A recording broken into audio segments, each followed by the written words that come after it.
interviu iš didžiausia Čeburaškas pasauliu, kur tur 3 ausis, jis tur.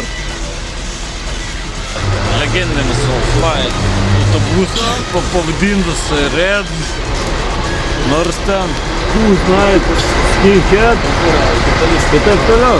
Kaip jums patiko koncertas? Labai gerai. Per kurią vietą? Per visas skauda viską, absoliučiai. Skauda viską? Per kurią patogu buvo? Nė viena. Iš tikrųjų, вообще, Neįdomu ta nuomonė jūsų. Čia gyvena Sepultura. Soulfly, Sepultura. Ko jūs čia laukite? Soulfly'us pagrindinė. Nebėra Myliu, bučiuoju iki. Kodėl iki?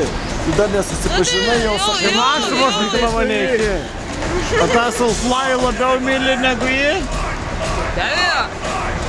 Kaip tu jauties taip? Žemiukame. Tai neblogai jaučiuos. Aš irgi jį labiau myliu. Tai gerai. Sninga, nepatikėsit, Brazilijoje tai nebūna. Ten kalnai, Amazonė, visokie kitokie o čia, prašom, dveris vos atsiveria. Vos atsiveria ir neatsiveria. Ar jūs vaiką norėtumėt turėti nuo Makso brolio ar nuo Makso sūnaus? Manau, brolis geriau. Aš tai nuo sesers. Fantastiškai. Jeigu būtų dažniau. Pas ką p***pai didesnį? Pas Maksą. O pas jų mini p***pai nedidesnį? Nėra. Čia ne p***pai ne. Net ne p***pai ten iš viso nežinau. Roko televizija.